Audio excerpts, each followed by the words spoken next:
greetings, this is John Meakin with another webcast for Tomorrow's World. Here in England, as elsewhere around the world, the signs are all around that Easter is upon us. Shops are bursting with Easter cards, flowers and chocolate bunnies, and you don't have to look far to find posters for Easter Sunday sunrise services and children's Easter egg hunts. For some, the Easter weekend is just another opportunity to have a holiday and some time off work. But for millions of Christians, it is far more important than that.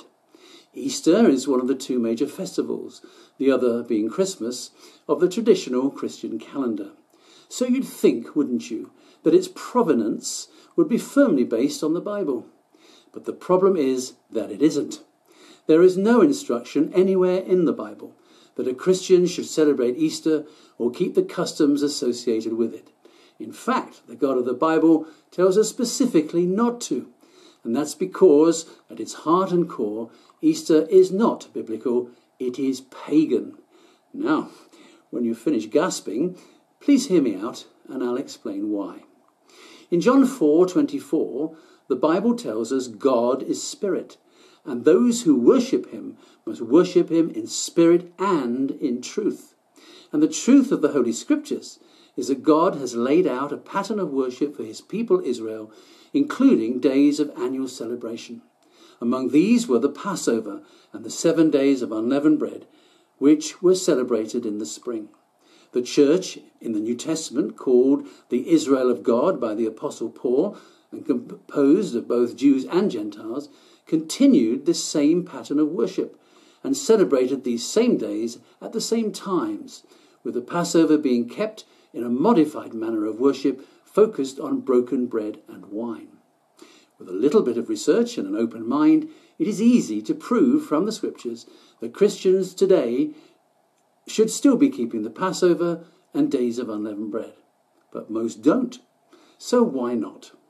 Well, it's because of dramatic changes that besieged the early church beginning in the later 1st century AD and on into the following centuries.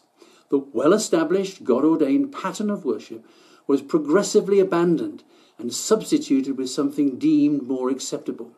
This is because in Roman-dominated world of the first 4 centuries, it was thought appropriate to move away from anything considered Jewish.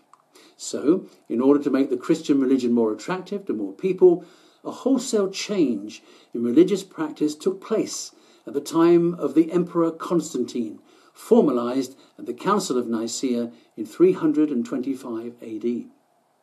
The celebration of Passover on the 14th of the first Jewish month was abandoned for the practice of Easter, a festival derived from the name of an ancient goddess of spring, Ostara in Europe, Astarte to the Phoenicians, Ishtar to the Babylonians. This festival was celebrated for thousands of years as a pagan feast of regeneration. And so, this is how Sunday sunrise celebration, bunnies and eggs, became attached to Easter as pagan symbols of new life. And it was in this way that the biblical observance of Passover, a memorial of Christ's sacrifice and death, progressively morphed into Easter, a celebration of Christ's resurrection and new life. And this melding or fusing of pagan practice and custom with Christian theology is precisely what God objects to so strongly. Through the prophet Jeremiah, God warned Israel, do not learn the way of the Gentiles. Through Moses, God strongly warned Israel not to adopt the pagan forms of worship used by the Canaanite tribes they were replacing in the Promised Land. Take heed to yourself, Moses said, that you are not ensnared to follow them, and that you do not inquire after their gods, saying, how did these nations serve their gods? I also will do likewise. You shall not worship the Lord your God in that way, said Moses. In the New Testament, the church is warned to come out of the ungodly ways of the world around and be separate.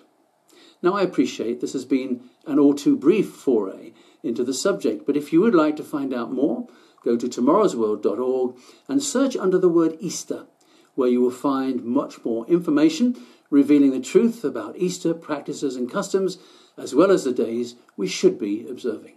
You will find all kinds of other material on biblical and news topics, You can also visit us on Facebook to access the same information. So, thank you for watching and see you next time.